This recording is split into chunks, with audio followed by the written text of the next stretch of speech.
April is National Poetry Month. These poetry collections are suggested just for you. Blue Lipstick, Concrete Poems by John Grantis. This presents a collection of poems in which 15-year-old Jessie voices such teenage concerns as making new friends, getting along with an annoying younger brother, finding the right makeup and hairstyle, playing volleyball, and attending school pep rallies. You Hear Me?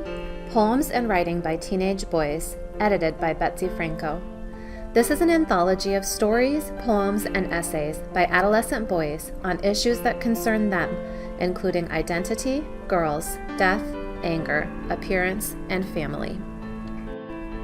For Everyone by Jason Reynolds. Originally performed at the Kennedy Center for the unveiling of the Martin Luther King Jr. Memorial, and then later as a tribute to Walter Dean Myers, this stirring and inspirational poem is Jason Reynolds' rallying cry to the dreamers of the world.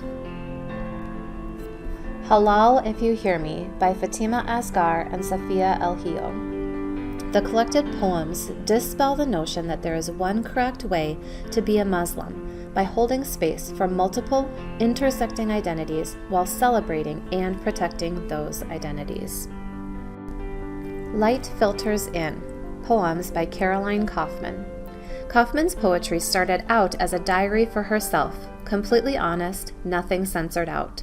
Her poems talk about mental illness, self-harm, suicide recovery, sexual assault, abusive relationships, violence, and other issues.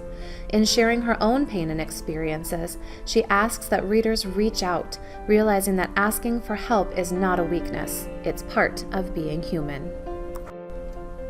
Please excuse this poem, 100 New Poets for the Next Generation. This anthology of poems is by young, award-winning, and up-and-coming writers. It reflects a diverse range of voices, styles, and backgrounds. Poisoned Apples by Christine Heppermann. Heppermann's powerful collection of free verse poems explore how girls are taught to think about themselves, their bodies, their friends, as consumers, as objects, as competitors.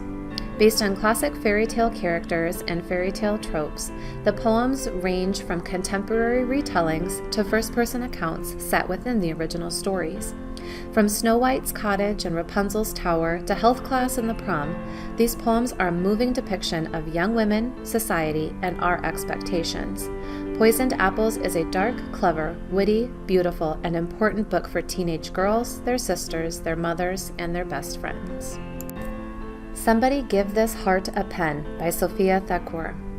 In her publishing debut, internationally acclaimed performance poet Sophia Thakur takes you on an intimate journey through love, loss, sacrifice, and self-discovery. She shares her raw self and gives voice to experiences that connect people, inspiring readers to explore the tendencies of the heart. Voices in the Air, Poems for Listeners by Naomi Shihab Nye. These 95 poems pay tribute to essential voices, past and present, that have the power to provoke, lead, and offer hope. Blue Horses Rush In by Lucy Tapanonso. Blue Horses Rush In gives personal insights. This collection follows the cycle of a woman's life and underlines what it means to be Navajo in the late 20th century. The book marks a major accomplishment in American literature for its successful blending of Navajo cultures and forms with the English language, while at the same time retaining Navajo character.